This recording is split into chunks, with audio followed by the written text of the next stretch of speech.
Ang tamang approach sa evangelism ganito, kung akong tatanungin. Pupunta ka sa tao, sabihin mo, may gusto ko sabihin sa kanya. Anong gusto mo sabihin sa Brad, may gusto ko sabihin sa iyo. Ano 'yun? Ligtas ka na.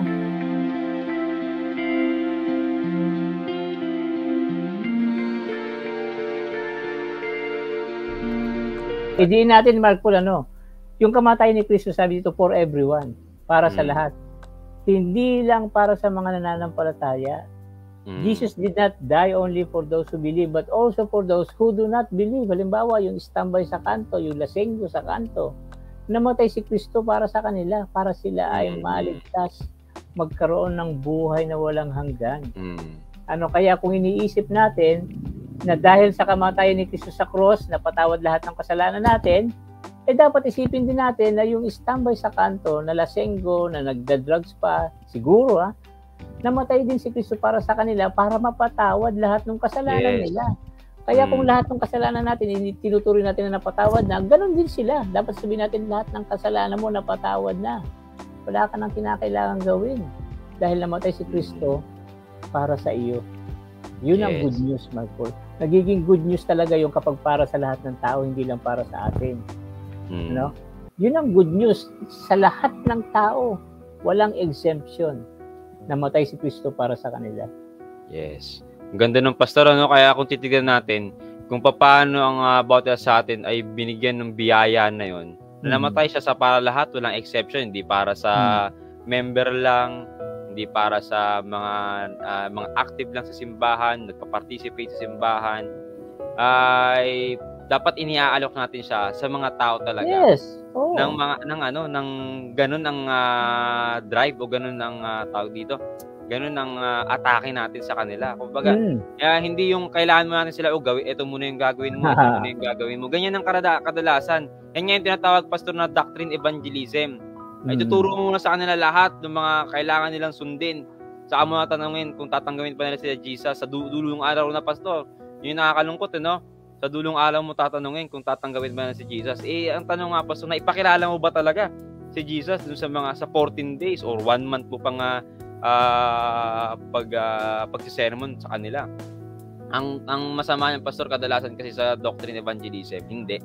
Ang napupuntahan ng pastor kung ano yung mga turo natin bilang iglesia ang natutunan ng mga tao.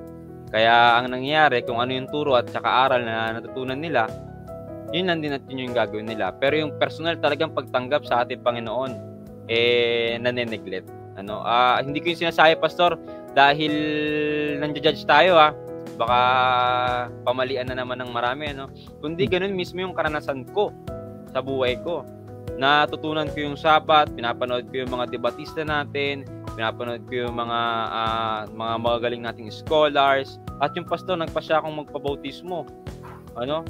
At ang nakita ko doon, pastor, sa ganung klase ng kaparaanan, ang gusto kong gawin, ganun din, kagaya ng mga pinapanood ko. Dahil alam ko yung truth Natutunan ko kung ano yung truth para sa akin.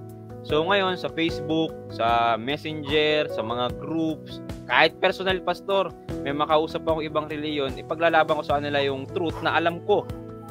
So ganun ako naging Adventist dati.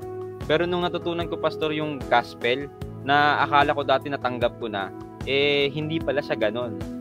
Hindi lang siya tungkol sa principles, tungkol sa proposition, tungkol sa doctrines, kundi nga person siya. Pagka may relasyon tayo sa kanya, doon natin mararanasan yung totoong truth na meron tayo. At doon lang natin makikita, pastor, yung ganda ng mga doctrines na meron tayo ngayon. Yeah, naniniwala ako, Mark Paul. Ang tamang approach sa evangelism ganito, kung akong tatanungin. Pupunta ka sa tao, sabihin mo, may gusto ko sabihin sa kanya. Anong gusto mo sabihin sa Brad, may gusto ko sabihin sa iyo. Ano 'yun? Ligtas ka na? Ligtas na ako? Wala pa akong ginagawa. Wala problema 'yun. Wala naman sa gawain kaligtasan mo. Sa biyaya yan, namatay si Kristo para sa iyo. Kaya ligtas ka na. May buhay na walang hanggan ka na. Talaga, sabi niya, kaya sumama ka sa akin sa church para ma-enjoy mo yung buhay na walang hanggan. Kasi yung buhay na walang hanggan, hindi yung pag-inom. Dito sa church, dito mo ma-experience yung buhay na walang hanggan na nasa sayo na. So, ganun po yun. Ligtas na siya. May buhay na walang hanggan na siya. Ang nga lang, hindi niya alam. Hindi niya alam kung paano isa kabuhayan, kung paano enjoy yung buhay na walang hanggan na yun. Sabi mo sa kanya kung paano, dito ka sa church, dito ka, andito si Kristo, kasi kay Kristo mo lang may experience yung buhay na walang hanggan. Na nasa iyo na, nakapangalan na, ito yung pangalan mo, may buhay na walang hanggan. Pero hindi mo ma-experience yan, na hiwalay kay Kristo. Kaya dito ka sumama kay Kristo, iinom pa ako mamaya, okay lang.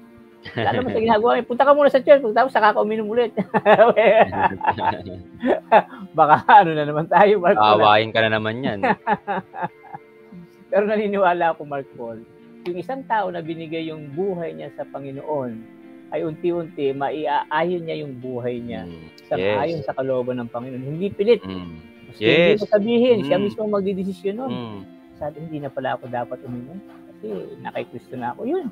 Maski hindi mo sabihin, siya na ang magdidesisyon nun.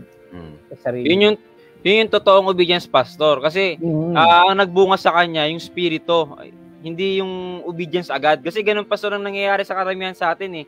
Kapag sinabing may faith, niligtas sa biyaya, equivalent agad obedience para masabing mananampalataya ka. Ganun ang marami, Pastor. Yung nakakalungkot na sana baguhin ang mga pastor natin ngayon at ng mga evangelist na kilala sa social media. Kasi kapag sinabing faith and grace, ang equivalent agad, pag tinanggap mo yun, obedience. Hindi. Wala nga ako nakitang ganun sa Bible, Pastor, na bunga ng kaligtasan ay obedience. Ewan ko kung meron kayo nakitang ganun. Pero ang sinasabi sa Bible, may pinangakong spirito si Kristo. At pag natanggap natin yung spirito na yon, may bunga yung spirito na yun sa atin. Ano yung may bunga? Sa chapter 5 ng Galatians, character, Pastor, love, tawag doon, love, joy, peace, patience. Peace, long suffering. Ang gaganda, Pastor, di ba? Character yun. At doon pa lamang susunod yung obedience. Hindi agad equivalent obedience. Yung Pastor, yun yung nakita ko sa pag-aaral ko sa Biblia. Hindi siya agad equivalent yung obedience ng salvation by grace through faith. Ang totoo, Pastor, sa chapter 2 nga ng Ephesians, pinapatanggal sa atin yung obedience natin. Not by works. Diba? You are saved by grace through faith, not by your own deeds or your works. So kailangan alisin mo muna natin sa isip 'yon. At yung verse 10, ang sabi sa verse 10, for we are his workmanship. So ngayon, dahil inalis mo sa isip mo yung mga sarili mong gawa, we are workmanship of Jesus, created in Jesus Christ unto good works, which God hath before ordained that we should walk in them.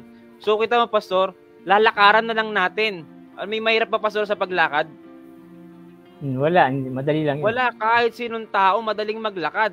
Iniisip ng marami, mukhang mahirap yun kasi natingin sila sa sarili nilang gawa. Hindi doon sa kung saan sila kinreate unto good works. Okay. So, idiin ko lang ulit, tayo ay makakagawa ng good works kapag nauna muna yung not by works. Kapag inisip mo muna natin na hindi tayo naging sa pagitan ng gawa natin, at kumbaga itinakwil natin yung gawa natin, yun yung sabihin natin, itatakwil mo. Hindi ako nalitin, basura yan yung pagsunod ko. Then saka ka makakagawa ng good works. Yes. Hindi yung pag-isip na, ligtas na ako, dapat sumunod na ako sa utos. Tama, di po yun. Dapat not by works muna. Okay.